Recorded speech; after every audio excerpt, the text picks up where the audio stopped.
The lawsuit rages on. Judge Bell issued a strong warning to NASCAR's attorneys after day 3 in court.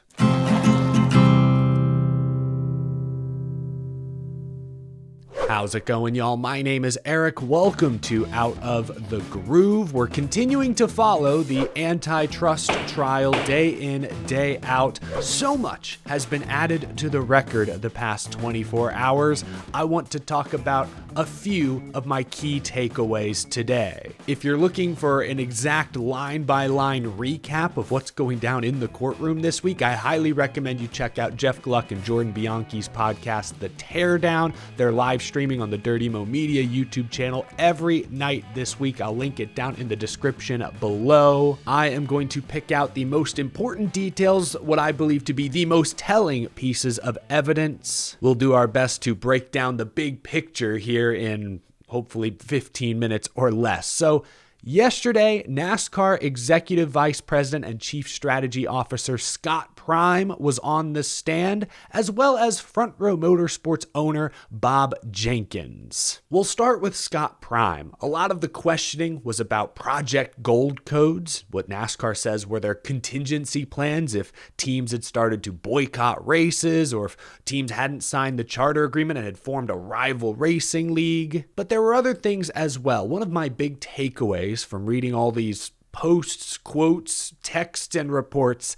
is that while some NASCAR executives like Scott Prime, like Steve Phelps, like Steve O'Donnell were open to changing NASCAR's business model, at times even pushed for more favorable terms for race teams during those initial charter negotiations, it was Jim France, NASCAR chairman, who refused to budge. One text message that was shown in court from Scott Prime said that trying to convince France of permanent charters was like talking to a brick wall, which checks out based on additional evidence, including Steve O'Donnell, who's on the stand today. He's already testified that Jim France essentially was a tough nut to crack, so to speak. Bob Jenkins, again, we'll talk more about him in a moment, also testified that late in the game, he and a few other owners offered to fly down to Daytona Beach to talk to Jim France personally, but Jim France refused to meet with them. And we all remember it was kind of morbid when he said it, but through the discovery process, we saw that text message from 2311's Steve Lauletta, where he said, quote, "Jim dying is probably the answer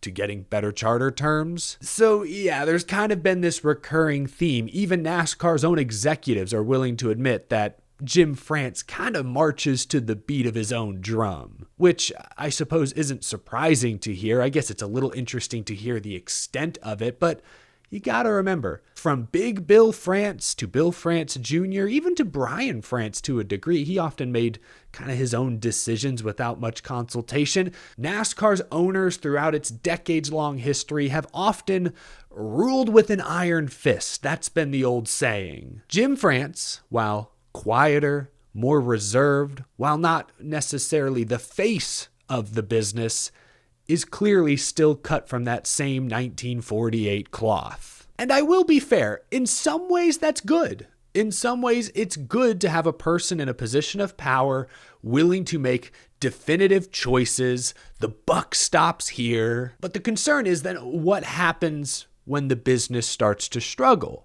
And I think it's safe to say NASCAR right now is not exactly booming. We've seen the financial documents. Their annual revenue is less than Major League Soccer's. The buck stops here, right? Wouldn't the France family be responsible?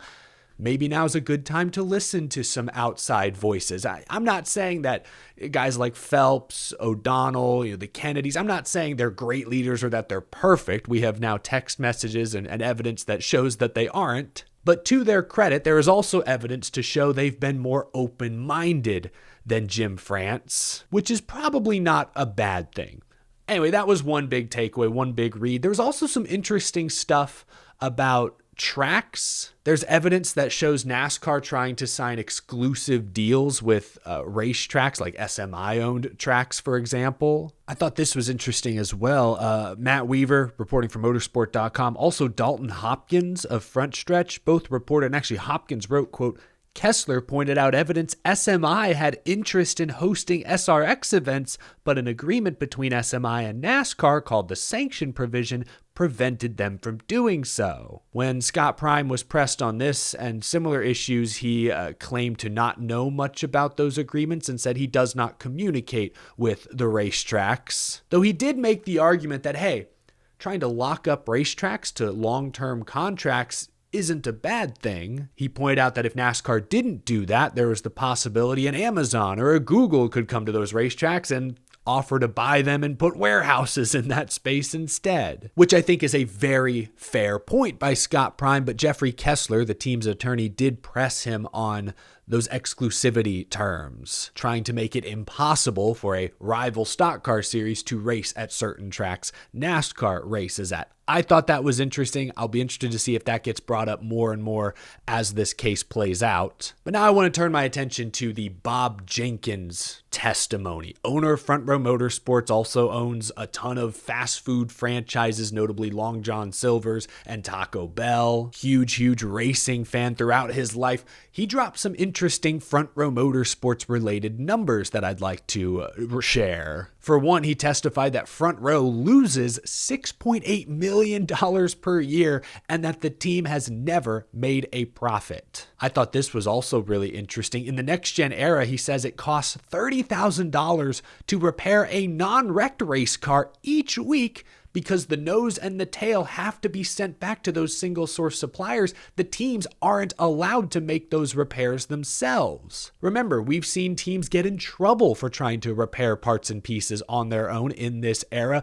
illegally modifying a single source parts. I think RFK Racing in 2022 might have been the first team to get busted for this. The teams can't repair much on their own. They have to send things away every single week to a third party, to one of those single source suppliers. That's a pretty significant cost. $30K per car per week, and they weren't even in a crash?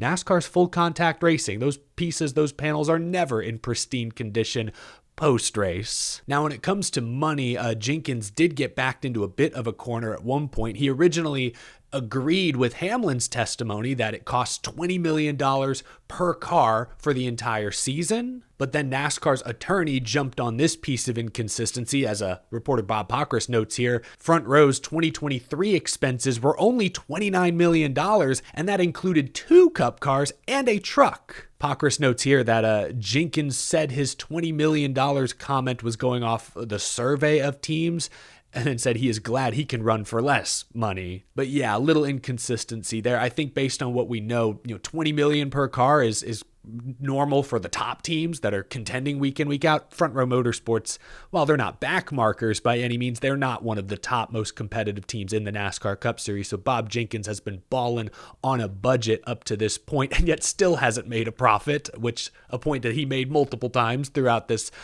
testimony. At one point he said it was insulting when folks like Jim France suggest the teams need to cut even more. I think in Bob Jenkins' case, there literally is nothing left to cut. This line stood out to me. Kelly Crandall, reporter, has the quote here. At one point, Bob Jenkins said, quote, "This is not about bashing the France family," said Jenkins. He believes that they have done many great things for the sport, but the 2025 charter agreement, quote, is not one of them. Apparently, Bob Jenkins texted other Cup Series owners the night NASCAR presented the quote-unquote take it or leave it deal, and Jenkins says no owner was happy about signing that agreement. Anyway, those were some big details that stood out to me. Based on multiple reports from reporters who were in the courtroom, it sounds like the general consensus was that the end of yesterday's session did not go so well for NASCAR. Reporter Jeff Gluck wrote, NASCAR took many shots at Bob Jenkins. It didn't seem to go well at all. The jury appeared to dislike the line of questioning, and Jenkins came off as a sympathetic figure, in my opinion. A fan asked Bob Pockris, Fox Sports, if he felt either side was pulling ahead, and Pockris wrote, quote, Hamlin Jenkins seemed to come off relatively well. Prime seemed to try to be company guy, knowing his texts were damning. I'd lean towards 2311 Front Row at moment, but not a slam dunk, especially on amount of damages. Yeah, that was a point of contention earlier in the week. The teams are asking for a couple $100 million worth of damages. Seems steep. I'm not sure. We'll see how this plays out. But on top of those observations, the judge actually issued a warning to NASCAR's side of the aisle. According to reporter John Newby, he writes, Judge Bell issued a harsh warning after NASCAR's legal team violated 2 court orders. They brought up Bob Jenkins' non-NASCAR financials and used a Jeff Dickerson quote that Judge Bell had said to redact. Said there will be harsh consequences for violating future orders. Certainly, it sounds like the teams came across better in court yesterday, but I would caution fans watching at home from overreacting to any of this. We still don't know who is going to win. There is still potentially a very long way to go in this case. I still think there's a chance they come to some sort of resolution before this is all over. Though if NASCAR is reading the courtroom the same way some reporters are, they may want to settle sooner because at least then they take some of the results out of the judge's hands. Overall, I tend to agree with Mark Martin's ominous post earlier this morning. The NASCAR Hall of Famer tweeted, "This lawsuit is devastating to the sport we love. I really hope we as fans come out of this better off, but I just don't see a pathway that leads us to that. I'm worried about our sport. I want it to thrive." Yeah, kind of regardless of what happens from here, like I said the other day, a lot of the internal damage is already done. Folks within the NASCAR bubble, especially within the NASCAR garage, aren't going to look at NASCAR leadership the same way, at least for quite some time. I do think based on what's been exposed in discovery and through the first few days of this case already, it's going to take a long time to rebuild some of that trust. I know it's cliche, but the only folks winning right now are the lawyers. As The Athletic reported weeks ago, at this point, I'm terrified of what the number could be now. But right now, either NASCAR or the 2 teams are going to be on the hook for over $100 million in legal fees. Back to Mark Martin's post. Yeah, I largely agree with this, though I will say there are certainly some potential pathways, some potential outcomes that could be positive for fans. But don't ask me specifically what those may be, because I believe regardless of the outcome, there are going to be at the very least some unforeseen consequences. For example, if NASCAR loses this case outright, it's very likely that they'll be forced to sell off some of their racetracks to a third party. Who's to say that third party doesn't buy Homestead Miami Speedway and turn it into a neighborhood, or turn Chicagoland into warehouses? Y'all saw how much that Auto Club Speedway land sold for. Not even NASCAR could turn that down. Those might be extreme examples, but I don't really think so. That's why I tend to agree with Mark Martin. The odds of this lawsuit, big picture, being a win for fans seem to be unlikely. But y'all know me. I am one of the bigger optimists you'll find on the internet. So I'm going to keep following along, and I'm going to hope for a reasonable outcome. Interesting updates yesterday after day 3. Obviously, day 4 currently ongoing, but things didn't seem to go amazing for NASCAR at the end of Wednesday's session. Still a long way to go. Sure to be plenty of back and forth. Wanted to share some interesting details, give a brief look into my perspective of this whole thing. Let me know what you're thinking down in the comments section below. Leave a like if you enjoyed this video. Subscribe for more. We're not just talking about the lawsuit this week. Yesterday, some big breaking news surrounding Chris Gabehart. We've had plenty of racing related discussion this week as well. Check that out on my channel, but I appreciate your support. Have a great rest of your Thursday, y'all. I will see you again very, very soon. Take care. Thanks for watching.